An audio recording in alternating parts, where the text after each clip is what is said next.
Hey everyone, Brent's Tutor here. Today I wanted to show you the fastest and best way to farm for Phrolova's echoes.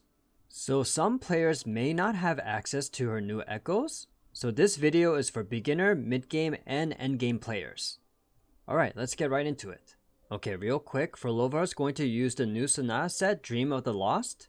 This is a 3-piece set and you want to work on these as soon as possible. To get her new echoes, go to your guidebook and then go to recurring challenges and let's go to Nightmare Purification.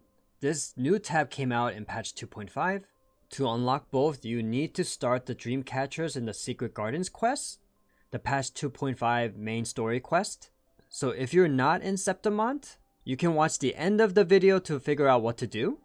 And to save more time for some other people, you have to fully finish the story quest to access Nightmare Hecate, because it just won't allow you to enter the realm.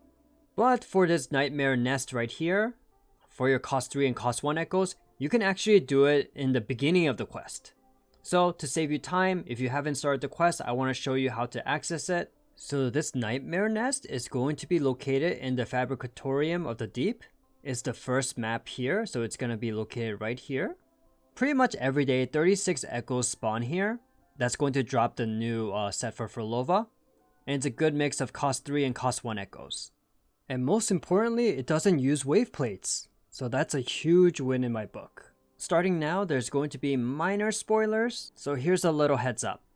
So when you get to the new map and meet Phrolova, just progress to the quest and you'll eventually get to a point where you unlock this orchestration grapple. So instead of grappling across, we're actually going to just take a right here and go down this path. So we just continue following this path, and then we're going to see these moving pillars. Normally when you finish this quest, you can just fly across, but unfortunately when you have trial resonators, you can't do that. So you can either use your Crimson Baton to slow down time and then jump on these, or you could just hug to the right on these walls and then stand on these like edges instead. Now keep following this path. You'll eventually see some echoes pop out. And then here we just take a right once we follow that path. And now we are here. And this is the new nest where you farm for Nightmare Echoes. So if you are using this method, keep in mind that you can only use the trial resonators. But don't worry, Phrolova and Rover is pretty strong to handle them. And basically a wave of monsters are going to keep spawning until you're done. So I saw that some people were wondering if sweet and sour pork works. And yes, it does. The 50% boosted echo drop works. So make sure you take that before you work on this Nightmare Nest. And then after you're done, you can start farming Nightmare Hecate with the sweet and sour buff intact. Once you finish the new story quest, it's going to be on the second map here in the new map. Pretty much you just enter this realm right here. And then you can farm them over and over again. There's no respawn cooldown. So pretty much you can just do this every day. Now as you're working on a good 3-piece set of Dream of the Lost, now you need a 2-piece set. So either use the 2-piece Havoc Eclipse or the 2-piece Midnight Veil. And yes, I assure you 2-piece Midnight Veil also works. It's the same 10% Havoc damage bonus. If you already built some Havoc Eclipse sets, maybe for your Havoc Rover or your Camellia, you can just take those. If not, I suggest you farming for Midnight Veil sets, especially if you have Cantarella and Rochia as well.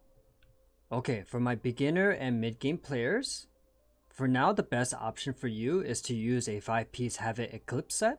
So depending on where you are in the game and what teams you already built, you may have some spare echoes already. So for you, this is more like gear progression. These are all temporary echoes for you. You eventually want to work your way up to the endgame echoes for Phrolova. I don't recommend highly investing in these echoes if you're not using other Havoc characters, because you're just going to replace them soon anyway. If you're a mid-game player and you need to farm for Cantarella or Rochia, you can use a 2-piece Havoc Eclipse and 2-piece Midnight Veil set.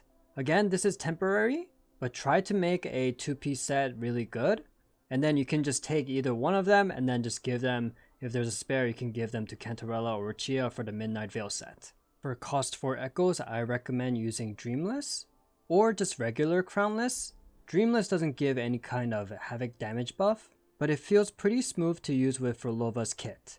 As for regular Crownless, It gives you Havoc damage and Resonance skill buff, which is perfect for Phrolova. The only problem is that it's transformative, and the attacks take a long time. So what I would recommend is I would actually just dash cancel out of it once you transform into Crownless, and don't actually use the attacks. That way you can still get the buffs.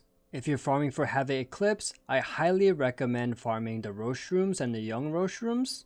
It's very efficient echo farming since they're together. And then I would farm Havoc mains, and then finally the Excavate. You can also check out my Camellia Echo farming guide for the best routes for these. And here's the link on the top right. And obviously once you get to Septimont, and you're updated with the story quest, start farming for her endgame Echo set, Dream of the Lost.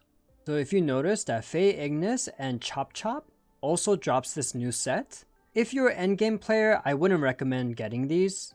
Both of these echoes drop 3 Sonata sets, so it's really inefficient to farm for.